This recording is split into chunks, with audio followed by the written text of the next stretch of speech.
Buckle up, sports fans. Let's get in the game.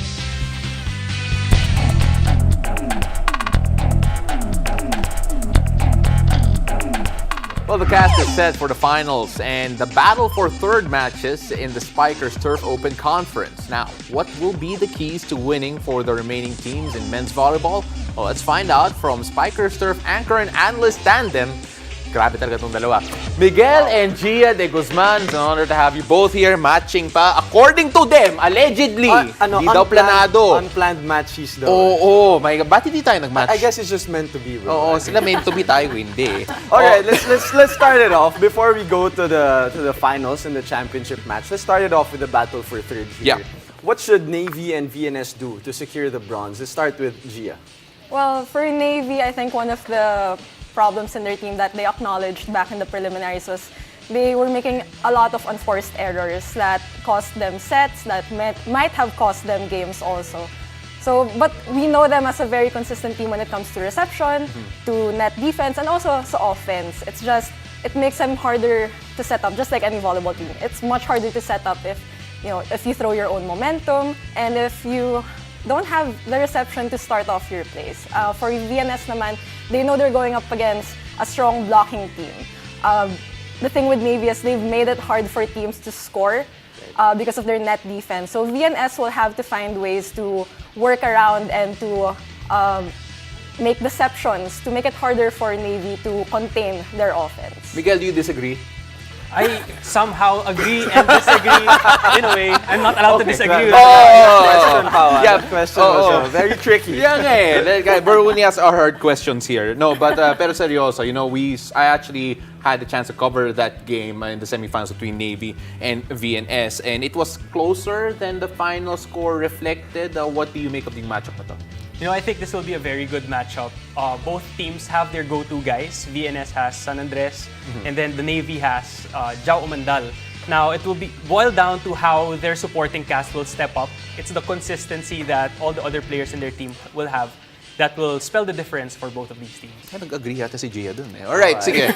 Alright, so Gia, let's move on to the finals matchup between Signal and NU Santa Elena. What are your thoughts on these teams? Not just, the games that they had, but also their performance the whole conference. Well, both teams are very strong and very well balanced when it comes to offense. And as a setter, seeing the kind of options their setters have when it comes to their playmaking and their offense, mahirap talaga basahin both teams. And it shows especially in their matchup na both teams have beat each other na.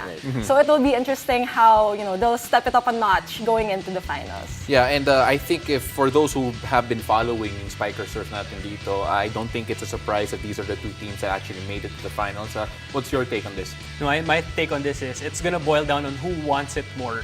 Both of them are really matched up together in all positions. Their setters, their middle blockers, wing spikers, and their libero. And in the previous games that they've had, both teams have one win and one loss against each other. So I'm sure the veteran presence of the Signal team, hindi yan magpapatalo sa NU. But then, the passion and the work that these NU Santa Elena Nationals have put into will give them a good chance against the Signal as well, even if they're the defending champions. It's interesting kasi when you look at these two teams, they've already beaten each other, and they've already lost to each other, so they know that anything can happen in that series in particular. So we actually asked you both for key players for all four teams. Let's go first to the finals matchup. Kasi pareho yung sinagot nyo dito. Hindi lang sila matches sa outfit, but also with their picks with the players. Oo. So, Gia, start out with you first, or at least your reason. So, you picked out si Manuel Sumangid III and si Jan Mariano Sumangi. Why them in particular? With all of the star names that we could look at in both NU and in Signal, why do you pick them? Well, both teams are very star-studded, like you mentioned, and we both agree that Signal and NU are matched up when it comes to this spiking department, the blocking department, and everything else, even the setting department. So, I think most of their games, nahirapan lang sila pagka nawalan sila ng reception talaga. Right. And, mahirap kasi talaga mag-set up as a setter. As much as, you have all the spikers in your arsenal, everything starts from the first ball. So we chose the two liberos because they will not only step up their own defense, they will have to lead the defense of their own teams going into the finals. So, of course, you agreed. I'm going to assume that's also your reason, okay? Pero let's move on to the next one. And let's start off with Miguel's picks first because I want to see why Gia disagrees. Pero yung mga picks mo Let's take a muna. look at that one. Okay. So for your picks, Miguel, for the Navy and VNS matchup, you have Joven De La Vega and Ish Polvorosa for VNS. Yes, okay. I chose Joven for Navy because in middle of the season, he got into an injury that prevented him from giving the same numbers, the same output that he used to have or he used to produce for Navy. And going up against a VNS team that has a player who can do it both on offense and defense, it's very important for them to have a second guy who's going to step up, like I mentioned, to help Jao Umandal and Dolor and the likes. Kasanya, to have more options that VNS has to look out for, it's going to be very important in their matchup against each other. Gia, you picked EJ Casanya and Yong Mendoza, so bakit siya mali? Actually, I found it very interesting that Miguel chose a setter Yeah. for VNS and then I chose a setter naman for Navy. I chose Casanya because we could see that all throughout the preliminaries he did a very good job distributing the ball, and even though he has Umandal, who we know is a very high efficient spiker, it's not always the case that he's the number one go-to talaga of Navy. There are sets na si Dolor, there are sets na other spikers are activated. So I have to give it to Casanya na he knows when to give the ball to which spiker at the right time, and that's not the easiest thing to do. But we also have to credit also the reception, the steady reception of Navy. Plus points na rin for him because he's a very offensive-minded setter. So he's also a threat at the net. For VNS naman, I chose Mendoza. Because like his reason naman for Navy, my reason for Mendoza is Barbie is actually a marked man talaga for VNS in terms of offense and defense. So to lighten her load, talagang kailangan mag-step up si Mendoza. Yeah. Also to increase yung options ni Ish when it comes to playmaking. Siyempre kasi apart from Barbie, you also have Montemayor. So Right. if you have a Young Mendoza coming out and performing well also, another weapon there for VNS. So we have a lot more with the both of you. I'm so excited for the next part.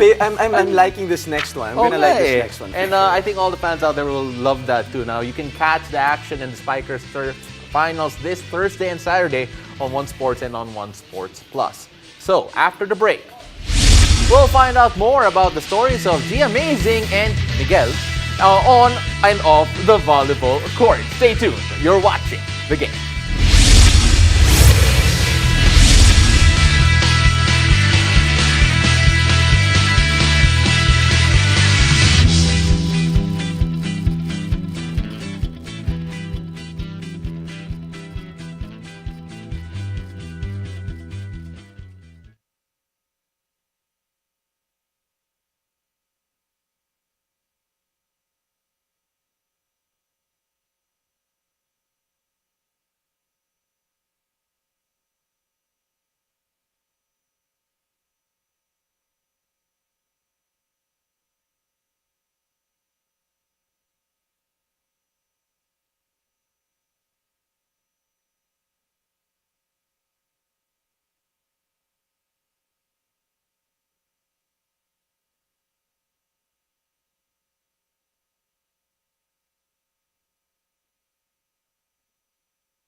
you've been watching the Spikers Sturf, you may have noticed this power tandem or teammates calling them men's volleyball games. And since having them both here is a special event, night here on the show, we're gonna be playing a game called Spill the Teammate with Creamline Cool Smasher Gia de Guzman and volleyball anchor Miguel de Guzman. Now, let's start things very basic here, very They're general. so scared. I can feel the fear. Just look at their faces. So much tension going But on let's here. make it easy for them to start. You know, level... Yeah. Level 1 muna tayo. So, can you tell us more about the first game that you both covered together in the Spikers Turf? Let's start off with Gia and then Miguel, just very quickly. Well, we've had our, when we found out that we were both going to cover games, we had our practice sessions at home. We'd play games on TV, and then, we'd tell each other, tip each other off on what to say, what not to say.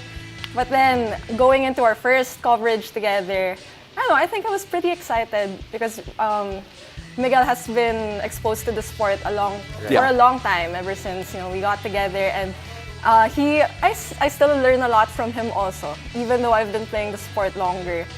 So when we started covering, at first nagkakapaan pa kami, but then eventually it evolved into like a casual conversation like the ones you would have in the car or at home. So it was fun. And those are Okay. the best coverages, right? Yeah, they It's just are. very They are. casual. All right, so we're gonna go straight at this. So normally, what we do is that we ask someone to mention, okay, this person is that person, right? Or Yeah. that question is that person. But now, I'm gonna ask you about her. I'm gonna ask you about him, and you tell us whether or not the answer is correct or not. All right. So Miguel, I'm gonna start off with you.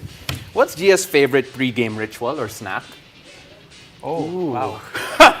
Okay, so I always see her with coffee, Okay. and she eats banana bread before games. Okay. So that's one. Okay. But then, she always has to eat chocolate also before the game. Kailangan ba? Yes, it is a must. Okay. So 3 out of 3. 3 out of 3. 3 out of 3. 3 out of 3. Okay. Ooh. All right. So is the okay. coffee just to pump you up, or is there a... Coffee has become more of my happy drink. It's her habit. Yes, Okay. it's a habit. Got it. Sige. All right, let's move on. You ask one for Alright, Gia. I'll ask Gia naman. How does Miguel prepare for his game day coverages? That's the first one. May follow-up question pa tayo. Yeah.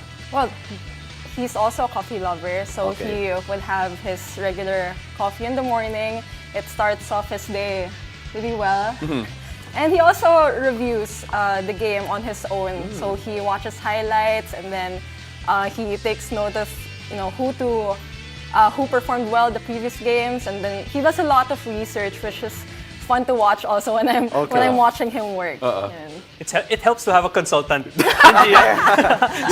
So talking about research, who does more research? You or Miguel? I think Miguel does more research than I do. Okay. Okay. Yeah, so, Very interesting. most Because of you play the time- game anyways, right? Yeah, I do. So most of the time, it's me asking him if, who scored the most points the last game. Yeah. And he knows the answer, top of his Okay. head, like that. So wait, you both take notes, I'm assuming, right? Who has more organized notes? Whose notes looks better? Your notes look okay. Wow. Yeah. All right. I can confidently answer that question. Okay. Okay. Okay. All right, Miguel, this one's for you. If Gia wasn't a volleyball player, what sport is she playing? Basketball, Really? for sure, yeah. Bakit? Why would you say that? Well, first of all, that's the first sport that she played with her father. That's the first sport that was introduced to her. Interesting, And it also shows because every time she has to do trick shots in volleyball, it always has something to do with basketball. I think I see this on social media where you would set it to the rim and it would go in. Yes. Yeah. Nice. All right, so let's go to your favorite memory together during your student athlete and student manager days. I want to see if this is the same. Eh. Oh yeah, nga eh. That's Maybe that's a lot to go back to. But let's start with Gia. yeah. Well, for me, I think it'll have to be the first time we met. When was it, Miguel?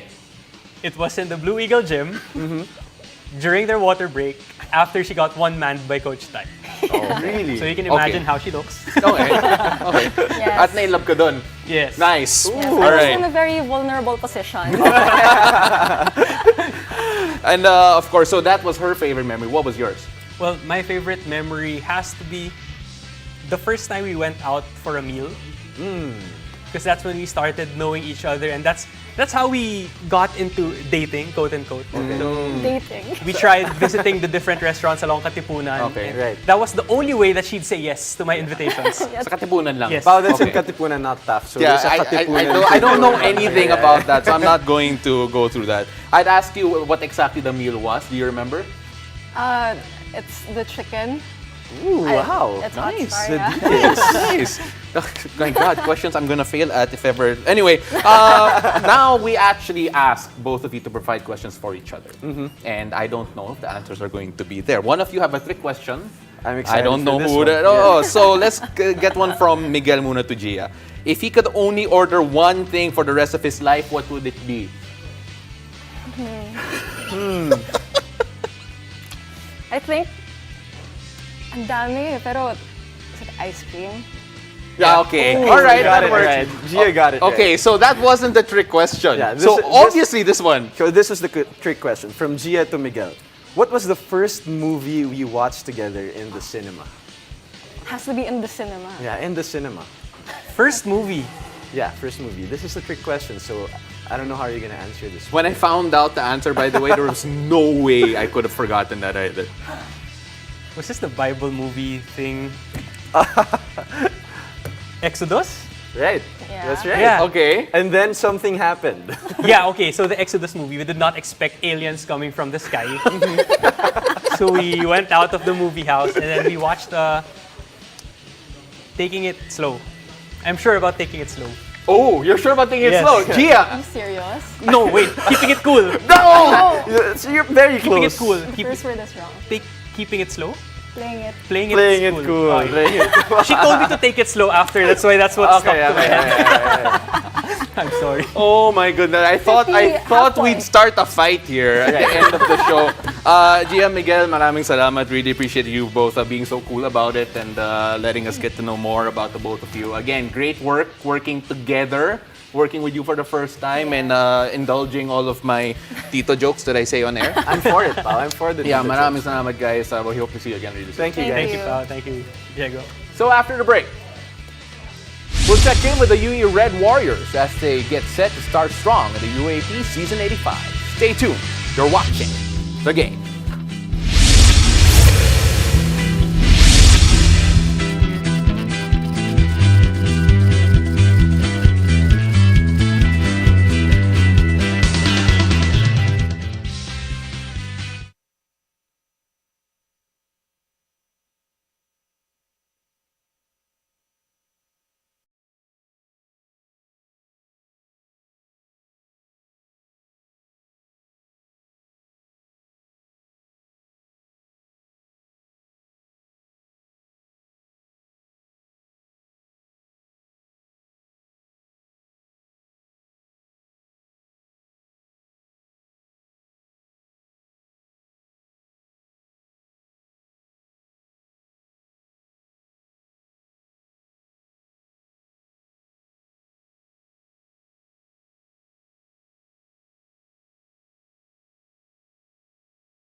back to the game. The UAAP Season 85 Men's Basketball Tournament is just around the corner, and the UE Red Warriors are ready to start strong. Joining us tonight to talk about their preparations ahead of the new season are the proud Warriors themselves. Of course, today we have Jojo Antiporda and assistant coach Don Aliado. Welcome to the game, gentlemen. Coach Don, I want to start off with you. Obviously, this team wants to bounce back from what was a disappointing season last time around. You look at the preparations that you guys had. What can you tell us about this team going into next season? Well, again, hi to everybody, all the viewers watching. Thank you for having us. Good evening to all. So our preparation for this coming tournament, I've only been with the team for less than 2 months, but I've been already briefed of what they've been doing for the past several months. We've beefed up our front line and our backcourt as well. We focus mainly on our development of our players, not just the physical part, but also the mental, the character, because that's very important towards the things that we want to do. And the character is very important for us. We're going to change the culture of UE. We're going to bring it back to the glory days. And how do we do that? We start from the bottom, right? We start from the bottom all the way to the little details.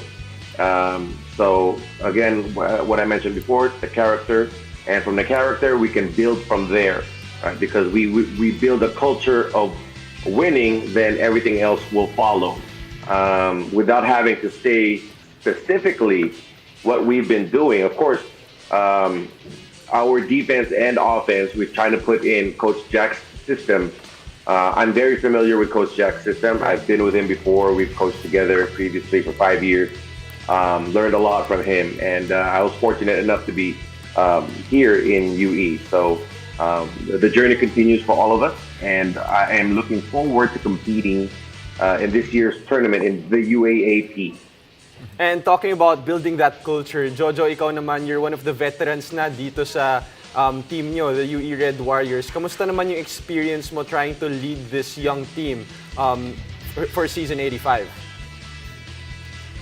Okay, so good evening sa lahat, no? So at first, syempre, as a veteran, leading new guys, syempre mahirap din kasi hindi naman expected na alam na nila lahat yung mga gagawin, lalo na sa mga system, sa mga plays. So hindi naman expect na alam na nila agad. So as veterans, kailangan namin silang turuan and i-guide na syempre makasabay sila kasi pag season na, hindi naman talaga guaranteed na kami lang all the way yung maglalaro. May time talaga na kailangan nilang ipasok kahit saglit lang, and crucial yun para sa team namin yung mga ganong time na ipapasok din sila. Dapat alam din nila. And Jojo, naaabutan pa kita sa UAAP. My senior year, you were a rookie. Let's talk about you individually naman. Ano yung mga may expect namin sa'yo dito sa Season 85? What did you work on during the off-season? My physical, kasi di ba pandemic, it was siguro mga almost 2 years yon. So syempre my physical talaga is very evident. Lumaki ako that time, very evident sa last season din namin nung bubble na type ng season. So off season talaga nag-lose ako ng weight, tapos nag-hire ako ng as individual, nag-hire ako ng sarili kong nutritionist and SNC. All right, so Coach Don, I love talking to you, but I want to hear from Jojo about you. Jojo, nung nalaman mo magiging assistant coach Hello. Don. Hello, rinig mo ako? Jojo? Hello? Yes po. Ayun. Sorry. Nawala.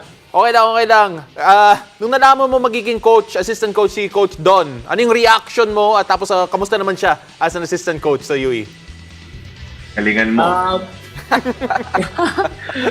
Hindi kami actually nag-expect na si Coach Don magiging coach namin. Parang akala namin nag-visit lang siya kay Coach kasi alam namin na close na talaga sila. So, hindi namin in-expect, and that day pala, mag-start na kagad ng training with Coach Don.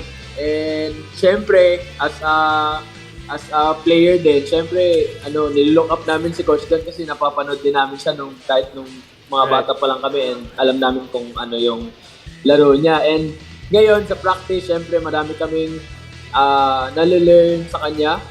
Most especially yung experience niya and yung mga mga breakfast club session namin with Coach Don. Marami kaming nalelearn sa kanya. Pinapagalitan ka ba ni Coach Don, Jojo? Yes po. hindi po maiiwasan na na hindi pagalitan yung isang player sa basketball. You know, Jojo, I'm like you eh. Dati napanood ko si Coach Don, bata pa ako. But Coach Don, Thank you guys. but Coach Don, Salamat, before we let you guys go, obviously you said about building this culture. Just how far are you, in your opinion, into making it successful, making sure that you guys are on the right path? Because this is obviously going to be a long-term project. But then, what short-term gains have you seen so far? Well, how far have we gone? Well, we'll come find out this Sunday. Yeah. That's when we'll know.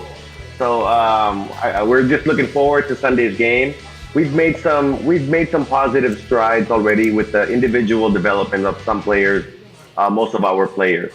But we have to put that in totality with the team concept. So as long as everybody keeps improving 1% a day, 2%, that goes towards the end of the tournament, and that's something that we can use and build towards the future. Again, we are building from scratch here. We got a 5-year program from Coach Jack Santiago. We are instilling his system here, tried and tested. So I'm excited, to be honest with you. I'm really excited. Bomba UE. We're really excited for that. Really excited for UE basketball to return and hopefully get some wins here in this upcoming season. Of course, you can catch the UE Red Warriors on October 2 against the National University, and we can catch that over on One Sports as well as the Varsity Channel and Signal Play and Smart Giga Play. Gentlemen, thank you very much for joining us. We really appreciate you. Have a great season. Thank you, Coach. Thank you, Jojo. Thank you, everyone. Thank you. And thank you guys for joining us. I'm Diego Dario. And I'm Paulo Del Rosario. This has been The Game.